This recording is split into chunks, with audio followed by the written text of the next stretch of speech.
حضور علیہ السلام نے آخر میں فرمایا کہ میں تمہیں سارے معاملات کی جڑ ہی نہ بتا دوں، خلاصہ ہی نہ بیان کر دوں؟ قلت بلا یا نبی اللہ، میں نے کہا اے اللہ کے نبی کیوں نہیں؟ فاخذ بلسانہ، حضور نے اپنی مبارک زبان کو پکڑا، فقال، اور فرمایا، کف علیک ھذا، کہا اس کو روک لے، اس کو کنٹرول کر لے۔ تو کہتے ہیں میں نے کہا اے اللہ کے پیارے محبوب صلی اللہ علیہ وسلم، جو ہم باتیں کرتے ہیں اس سے بھی مواخذہ ہوگا؟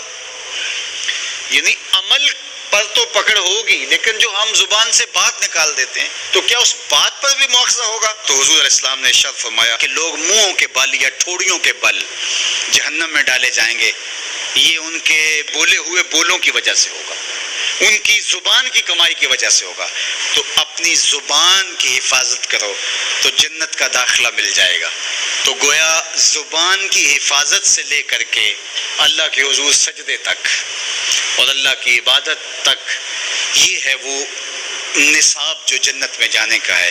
اللہ ہم سب کو 5 گانا باجماعت نماز کی توفیق دے، اللہ ہمیں توفیق حج کی نصیب کرے، اللہ ہمیں رمضان المبارک کے روزے رکھنے کی توفیقات سے مالا مال کرے، اللہ اپنی راہ میں جد و جہد اور جہاد کی توفیق سے مالا مال کرے، اور اللہ ہمیں ہماری زبان کی حفاظت کی توفیق دے تاکہ ہم خیر کی راہوں کے مسافر رہیں۔ کچھ لوگوں کی عادت ہوتی ہے کہ وہ بہت زیادہ چیخ چیخ کے بولتے ہیں اور بلند آوازی سے گفتگو کرتے ہیں۔ یہ عادت بچپن سے انسان کے اندر پیدا ہو جاتی ہے، پھر آہستہ آہستہ آہستہ آہستہ یہ زندگی کا حصہ بن جاتی ہے، پھر وہ اپنے آپ کو روکنا بھی چاہے تو روک نہیں سکتے۔ اس لیے بچوں کو اس سے منع کر دینا چاہیے کہ وہ چیخ کر نہ بولیں، چلا کر نہ بولیں، درمیانی آواز سے گفتگو کریں۔ تو کہا اپنی آواز کو پست رکھو، اور یہ ممبر و محراب کے مالکوں کو بھی خاص طور پہ اس بات کا بہت خیال رکھنا چاہیے کہ ان کی آواز لوگوں کے کانوں پر بوجھ نہ بنے۔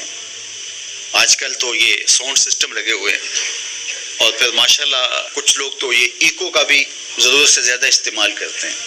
سنجیدگی کے ساتھ، متانت کے ساتھ بات کرنا، سنجیدگی اور متانت کے ساتھ بات کو سننا، یہ شریعت کے آداب ہیں۔ جب کسی سے ہم کلام ہو تو آپ بھی بلند آواز نہ ہو، اور دوسرا وہ اس کا جو جواب دے رہا ہو اس کی توجہ بھی بھٹکنے نہ پائے، وہ اپنے احساسات سے یہ بات بتائے، اور کہیں جواب دینا ضروری ہو تو حرج بھی نہیں ہے۔ آواز کو معتدل رکھو، خوبصورت رکھو۔ تو جس طرح بولنے کے آداب ہے اس طرح سننے کے بھی آداب ہے۔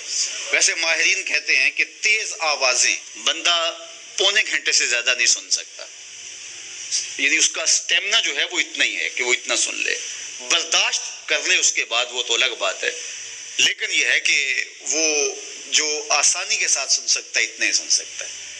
تو اس لیے یہ جو لیکچر بھی ہوتے ہیں جو دنیا کی بڑی یونیورسٹی ہیں، وہاں بھی انہوں نے لاکھوں روپے دے کر کے دنیا کے ماہرین بلائے ہوتے ہیں مختلف مضامین پر، لیکن پیریڈ کا دورانیہ یہ نہیں ہوتا وہ 3 گھنٹے کا لیکچر دے رہے ہوں۔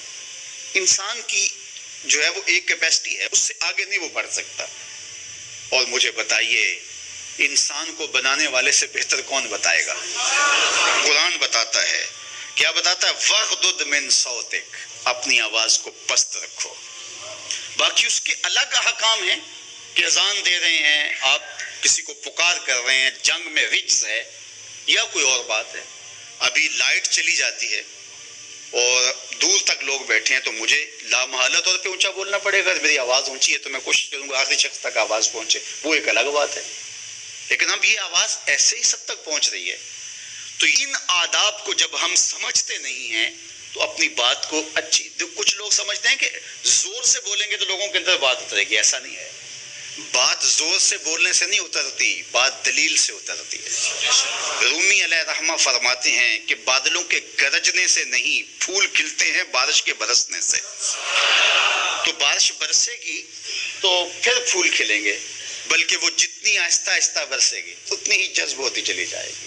سہج پکے سو میٹھا ہو۔